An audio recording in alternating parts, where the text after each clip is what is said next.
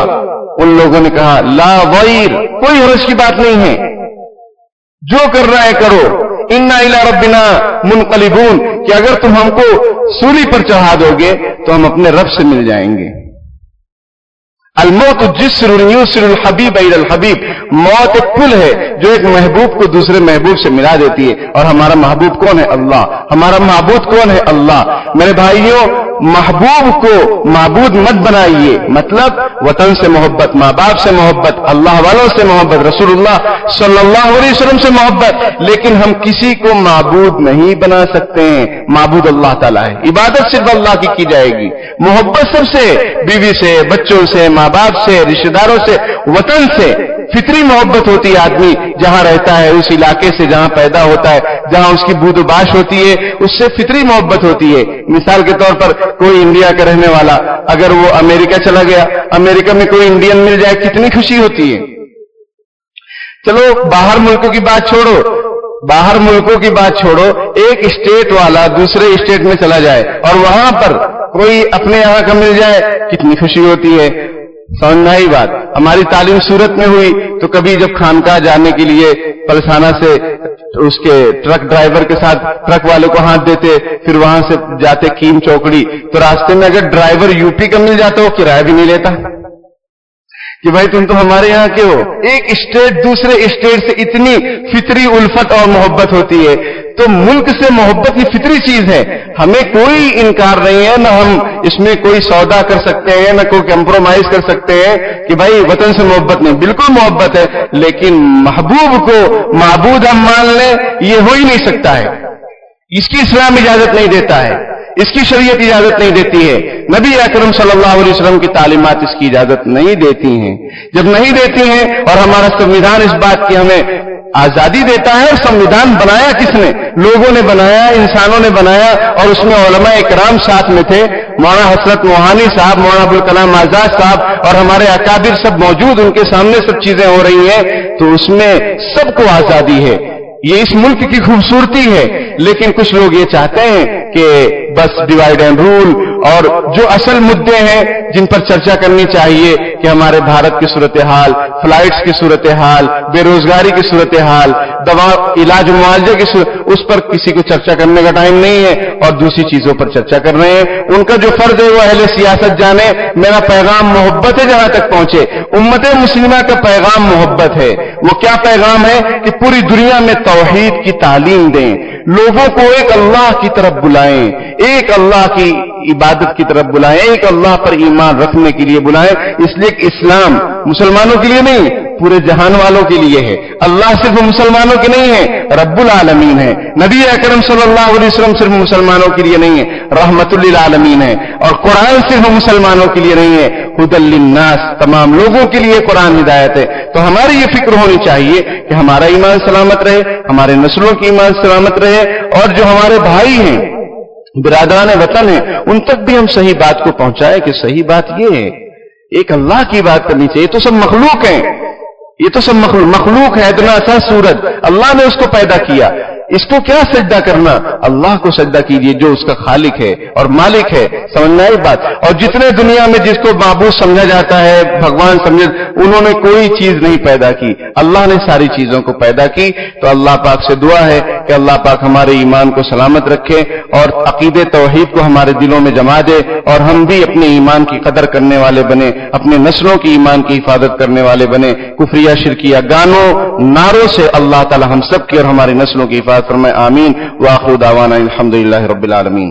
بسم اللہ الرحمن الرحیم. اللهم لك الحمد كله ولك الشكر كله وإليك يرجع الأمر كله.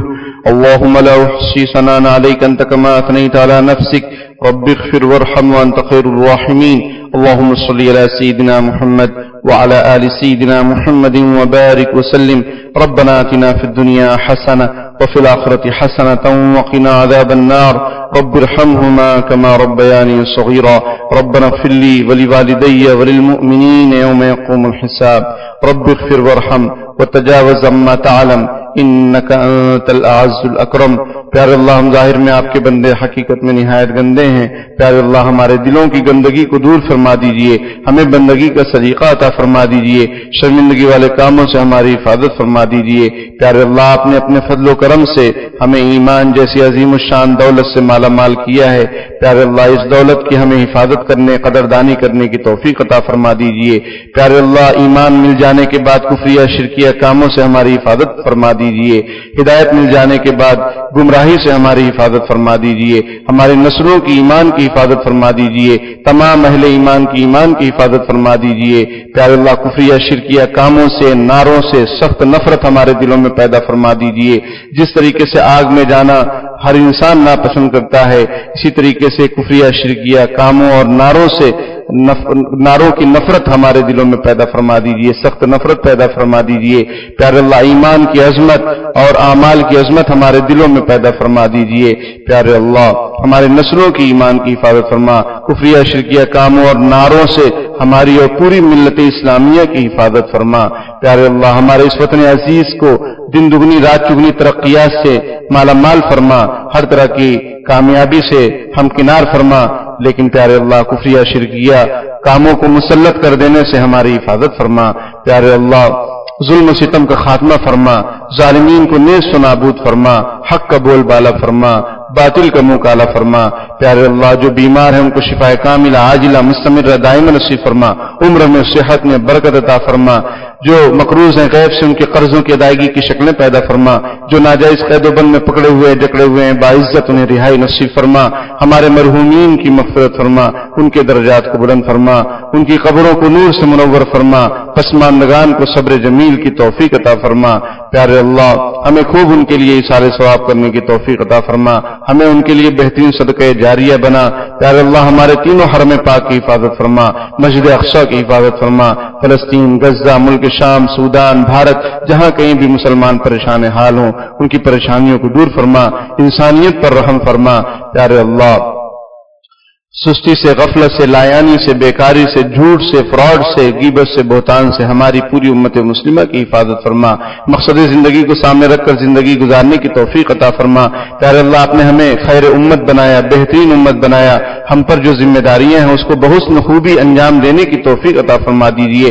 توحید کا پیغام، توحید کا نعرہ پوری دنیا میں عام کرنے کی توفیق عطا فرما دیجیے. ہماری نسلوں کو دین کا دائی و شہدائی بنا دیجیے. پیارے اللہ، ہمیں اعلاء کلمت اللہ کے لیے قبول فرما لیجئے. پیارے اللہ، مقبول فرما لیجئے. ہر طرح کی محرومی سے ہماری اور پوری امت مسلمہ کی حفاظت فرما. وقف پراپرٹیز کی حفاظت فرما. پیارے اللہ، ہر طرح کے اندھے قانون، کالے قانون سے ہمارے اس وطن عزیز کی حفاظت فرما. پیارے اللہ، جن کے والدین زندہ ہیں ان کو اپنے والدین کی قدردانی کی توفیق عطا فرما. جن کے والدین دنیا سے جا چکے ہیں ان کی بال بال مغفرت فرما. پیارے اللہ، بال بال مغفرت فرما. اولاد کے دکھوں سے ہماری حفاظت فرما. اپنے اولاد کی بہترین تربیت ایمانی، احسانی اور اسلامی تربیت کرنے کی توفیق عطا فرما. غفلت سے، لایانی سے ہماری حفاظت فرما. پیارے اللہ، ہمارے شہر کی حفاظت فرما. ہر طرح کے خلفشار، انتشار سے ہمارے شہر کی، وطن عزیز کی پوری دنیا کی حفاظت فرما. جزا اللہ عنا محمد صلی اللہ علیہ وسلم ما هو اہلہ برحمتک یا رب.